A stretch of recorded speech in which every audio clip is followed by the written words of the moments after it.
तो इस लेक्चर में हम लोग सीखेंगे कंपाउंड इंटरेस्ट के ट्रिक को। यहाँ से हम लोग आज से करने जा रहे हैं फॉर्मूला को बाय बाय। तो सवाल है difference between SI and CI, साधारण ब्याज और चक्रवृद्धि ब्याज का अंतर 5,000 रुपये में 10% दर पर 3 वर्ष में कितना होगा। तो 5,000 रुपया है हम लोगों का। क्या करना है, इसको ऐसा करना है, amount, principal, time, rate, CI या फिर ऐसे करना है। अगर डिफरेंस दिया हुआ है तो ये 5,000 क्या है, 5,000 है हम लोगों का अमाउंट, 5,000 रुपया हम लोगों का अमाउंट है। रेट दिया है 10%, टाइम दिया है 3 वर्ष। निकालना क्या है हम लोगों को, डिफरेंस, एसआई और सीआई में डिफरेंस, मतलब इसमें हम लोगों को डिफरेंस निकालना है, सीआई माइनस एसआई, यही तो निकालना है। तो चलिए सबसे पहले क्या किया, सबसे पहले क्या हम लोगों ने अमाउंट लिखा, प्रिंसिपल लिखा, टाइम लिखा, रेट लिखा और सीआई एसआई है तो वो लिखेंगे। तो यहाँ पर देखा, अब हम लोग करेंगे। तो एसआई कितना होगा, एसआई कितना होगा, एसआई का मतलब क्या होता है, एसआई का फॉर्मूला होता है आपका, एसआई का फॉर्मूला होता है टाइम इंटू रेट। तो टाइम क्या है, टाइम है 3, रेट क्या है, रेट है 10। तो क्या हुआ ये 30%, यानी कि 5,000 रुपया का 30%, 5,000 रुपया का 30%। इसको हम लोग काटेंगे तो 5 तिया 15, मतलब हुआ आपका 1,500 रुपया हम लोगों का ऐसे। उसी तरह अब हम लोग करेंगे सीआई। सीआई को करने के लिए क्या होता है, सीआई का भी फॉर्मूला वही होता है। सीआई को किस तरह से करेंगे, सीआई का हम लोग इसका सीआई निकालने के लिए हम लोग करते हैं 10%, इसका क्या होगा 10 हुआ। अब इसका करेंगे हम लोग, क्या होगा 11/10। और यहाँ पर कितने साल के लिए बोला है, 3 साल के लिए। तो यहाँ पर करेंगे हम लोग 11/10 और 11/10 हुआ। तो अब ये 5,000 रुपया का हम लोग क्या करेंगे, 11/10, 11/10 3 साल के लिए है, इसीलिए हम लोग इस तरह से कर रहे हैं। तो अगर हम लोग यहाँ से करेंगे, इसको हम लोग सॉल्व करेंगे तो हम लोगों का आ जाएगा अमाउंट। तो 1 2 3, 1 2 3, तो क्या हुआ। अब इसका हम लोग क्या करेंगे, मल्टीप्लाई, 11 11 कितना होगा 121 गुना 11 गुना 5। तो 121 और 11 का गुना करेंगे कितना आएगा, 11 1 11, हाथ में रहा 1, 11 दूना 22, 22 1 23 कितने रहता है मुझे 2, 11 1 11, 11 2 13। फिर इसको 5 से करेंगे तो क्या होगा, 5 1 5, 5 3 15 का 5, हाथ में बचे 5 3 15, 16 का 6, 5 1 5, 5 1 5, 5 3 15 का 5, हाथ में बचे 5 3 15, 15 16 का 6, हाथ में बचे 5 1 5, 5 1 6। तो ये हुआ हम लोगों का अमाउंट। अब अमाउंट में हम लोग क्या करेंगे, प्रिंसिपल को घटाएंगे। प्रिंसिपल क्या हम लोगों का 5,000, तो अमाउंट से हम लोग घटाएंगे प्रिंसिपल। अमाउंट है हम लोगों का 6,655 और प्रिंसिपल कितना है 5,000 है। तो आया कितना, यहाँ पर आया हम लोगों का 1,655। तो 1,655 यहाँ आया और यहाँ है हम लोगों का सीआई कितना है, सीआई है 1,655 और ऐसा कितना है, ऐसा है हम लोगों का 1,500। इसका मतलब आंसर क्या हुआ हम लोगों का 155। तो दिस इज आवर आंसर। तो इस तरह से हम लोग करते हैं बिना फॉर्मूला का। तो दूसरा भी हम लोगों का ट्रिक है, इसको हम लोग दूसरा भी तरीका से हम लोग इसको कर सकते हैं। एक तो हुआ ये, दूसरा ट्रिक है आपका, दूसरा ट्रिक है आपका,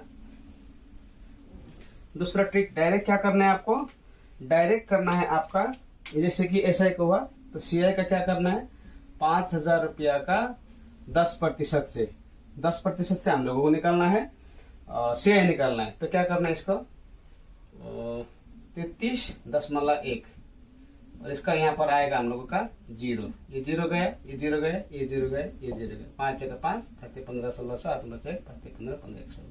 तो 1,655 आया सीआई का, एसआई का आया 1,500। तो कितना हम लोगों का आंसर 155। तो ये था ट्रिक हम लोगों का सीआई का। तो ये है नेक्स्ट सवाल। यहाँ पर बोला है फाइंड सीआई ऑन 6,250 रुपीज 8% पर एनम फॉर 2 ईयर्स। तो क्या निकलने के लिए बोला है? CI। मैंने क्या बताया था? इस तरह से अमाउंट लिखना है, प्रिंसिपल लिखना है, टाइम लिखना है, रेट लिखना है और यहाँ पर CI लिखना है। अब SI का तो बात है नहीं, इसीलिए मैं यहाँ पर SI नहीं लिखता हूँ। तो हम लोग ये लिख क्यों रहे हैं? लिख इसलिए रहे हैं क्योंकि यहाँ से हम लोगों को मालूम पड़ जाएगा कि आखिर में निकालना क्या है। अभी तो ये छोटा सवाल, इसीलिए इसको थोड़ा अच्छा नहीं दिख रहा है। अगर लंबा सवाल होता है तो उस वक्त ये आपको हेल्प करेगा।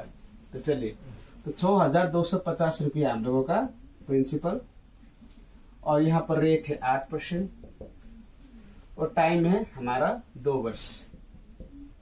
2 वर्ष। अब निकलना है CI। तो CI का फॉर्मूला क्या बोला था मैंने?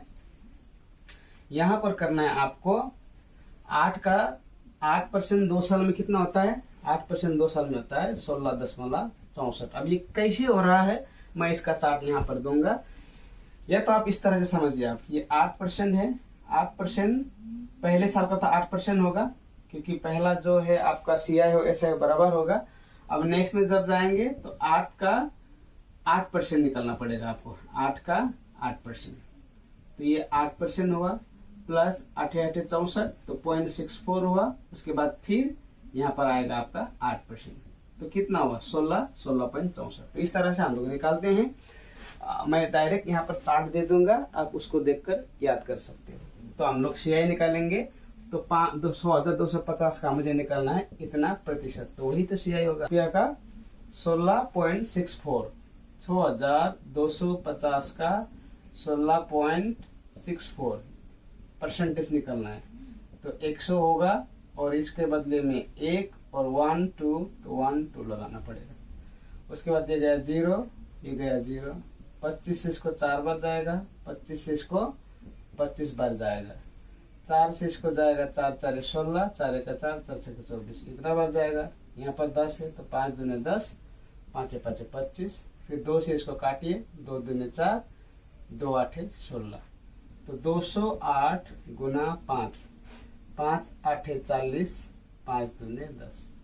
तो हम लोगों का आंसर होगा 1040।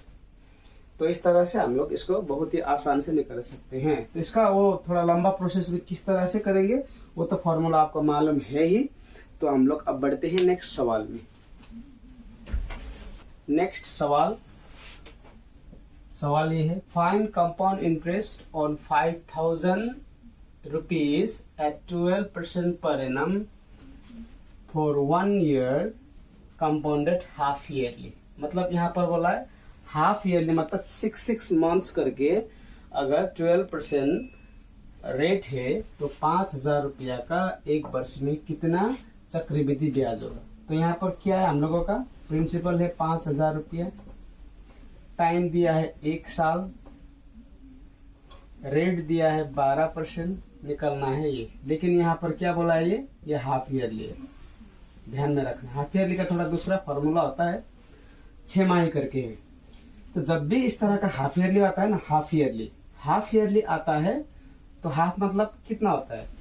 हाफ मतलब होता है आपका 6 मंथ्स, उसके बाद फिर 6 मंथ्स, इस तरह से होता है ना, क्योंकि 2 6 महीना में 1 साल होता है, तो 2 हुआ। इसका मतलब हम लोगों को ये 12 को रेट को 2 से भाग कर देना है और टाइम को 2 से गुना कर देना है। जब भी हाफ ईयरली टाइप का सवाल होता है तो उस वक्त आपको क्या करना है? रेट को 2 से भाग देना है, टाइम को 2 से गुना करना है। अब 2 से क्यों? क्योंकि हाफ ईयरली में 6 मंथ्स 2 बार होता है, इसीलिए। तो चलिए, अब ये क्या हुआ? अभी टाइम क्या हुआ? नया टाइम हुआ हम लोगों का 2 वर्ष। रेट कितना हुआ हम लोगों का? 6%। अब निकलना क्या है हम लोगों का? निकलना है CI। तो चलिए CI निकालते हैं। यहाँ पर हुआ 5000 रुपया का, अब मुझे 6% का 2 वर्ष में रेट होता है 12.36। तो ये 100 हुआ, इसका भी हम लोग 100 करते हैं। तो ये 2 0, ये 2 0, ये 0, ये 0, फिर 5 से इसको 2 बार जाएगा, 2 6 12, 2 1 2, 2 8 16। तो आंसर क्या हुआ हम लोगों का? 618 रुपया। तो इस तरह से बहुत ही आसान से हम लोग इस तरह के सवाल को करते हैं। तो अब और लास्ट सवाल हम लोग डिस्कस करेंगे, उसके बाद नेक्स्ट लेक्चर में हम लोग मिलेंगे। तो ये है इस लेक्चर का आखिरी सवाल। तो चलिए जानते हैं किस तरह से करते हैं। तो वही करना है आपको, यहाँ पर अमाउंट लिखना है, यहाँ पर प्रिंसिपल, टाइम, रेट और शेयर। अब 16,000 रुपया का 9 महीना में 20% दर पर प्रति वर्ष चक्रवृद्धि ब्याज अगर क्वार्टरली कंपाउंड करते हैं तो कितना होगा? क्वार्टरली, क्वार्टरली का मतलब होता है 4, याद करना आप। जैसे कि यहाँ पर क्या होता है, 3 महीना से हम लोग अगर 12 को भाग करते हैं तो कितना होगा? 4 12 का, वही क्वार्टरली होता है। तो प्रिंसिपल है 16,000 रुपया, टाइम है आपका 9 महीना, रेट है 20%, निकलना है CI। तो जब भी क्वार्टरली वाला बात आता है तो उस वक्त आपको रेट को 4 से भाग कर देना है और टाइम को 4 से गुना करना होता है। टाइम को 4 से गुना करना होता है। जैसे कि हम लोगों ने क्या सीखा था, हाफ ईयरली में रेट को हम लोगों ने 2 से भाग किया और टाइम को 2 से गुना किया। अब ये क्वार्टरली में 4 से करना होता है। तो चलिए काटते हैं इसको। ये हो गया 5%, 4 9 36, तो टाइम हो गया 36 महीना। तो इस महीना को हम लोगों को साल में कन्वर्ट करना होता है, तो 12 से करेंगे तो 3 साल, साल हुआ 3 साल, टाइम हुआ 5%, प्रिंसिपल है हम लोगों का 16,000। तो निकल लिया। अभी इसका CI कितना होगा? 16,000 का 15.76 गुने में 100, इधर गुने में 100, इसका 100 और ये प्रतिशत साइन का 100। लेकिन जब ये हम लोग ये वैल्यू डालते हैं तो इसका एक्यूरेट वैल्यू नहीं आता है। जब भी इस तरह का वैल्यू डाल रहे हैं डालते हैं हम लोग, तो इस तरह के वैल्यू में अप्रोक्सीमेट वैल्यू आता है। जैसे कि 5% का 3 वर्ष में चक्रवृद्धि ब्याज अगर हम लोग कंपाउंड करते हैं, जोड़ते हैं, तो इतना लगभग अप्रोक्सीमेट में होता है। अभी मैं डायरेक्टली कैसे लिख रहा हूँ, क्योंकि मुझे इसका नॉलेज है। तो आपके लिए मैं यहाँ पर स्क्रीन में चार्ट दे दूंगा, वहां से देखिएगा। जब भी इस तरह से करते हैं तो हम लोगों का एक्यूरेट वैल्यू नहीं आएगा, अप्रोक्स ही आएगा। अप्रोक्स का मतलब होता है, जैसे कि आपका आया 9.9, तो इसका मतलब होता है ये 10, वही होता है। तो ये होता है अप्रोक्स का मान। तो चलिए हम लोग इसको काटते हैं। अभी 0 0 0 0 0, 2 से 5 बढ़ जाएगा, 2 से 8 बढ़ जाएगा, 5 से 5 3 15, फिर 1 5 का 5, 2 26, 5 बचे 25, 5 2 10, तो 3 1 5 0.2 8। अब हम लोग मल्टीप्लाई करेंगे। 8 दूनी 16 का 6, हाथ में बचे 1, 8 5 40, 1 4 8 1 8 12 का 2, हाथ में 1 8 24 24 25, मतलब 2521.6, मतलब इसका वैल्यू होता है 25 इसका वैल्यू होता है। क्योंकि 0.50 से उधर जाता है तो हम लोग क्या करते हैं, उसको 1 करते हैं। तो ये हुआ हम लोगों का आंसर। अगर आपको इसका एक्यूरेट वैल्यू